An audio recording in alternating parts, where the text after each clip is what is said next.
विकास प्रकल्प महायुती सरकारने सुरू केलेले आहेत।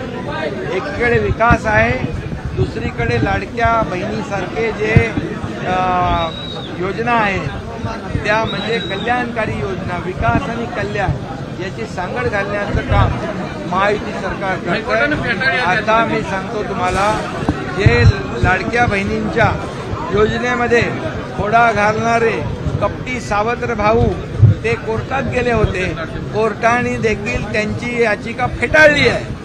आणि आता आपल्याला मी सांगतो, आता माझ्याकडे आकडा आहे 1,05,09,542 अशा महिला आमच्या लाडक्या बहिणींचे अर्ज वैध झाले, ग्राह्य धरलेले आहेत। 1.5 कोटीपैकी आणखी 1,05,00,000 झालेत, आणखी ही संख्या वाढेल।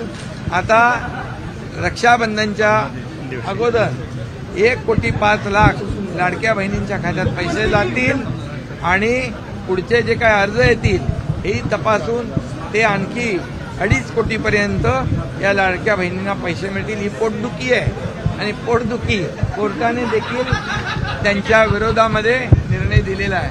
आता हे आरोप करतात, घरात बसून आम्ही काम करतो पूर परिस्थितीत जाऊन, त्यामुळे जनता शून्य आहे, हुशार आहे, काम करणाऱ्या लोकांना सरकार जनता साथ देते, घरी बसणाऱ्यांना कायमचं घरी बसवते।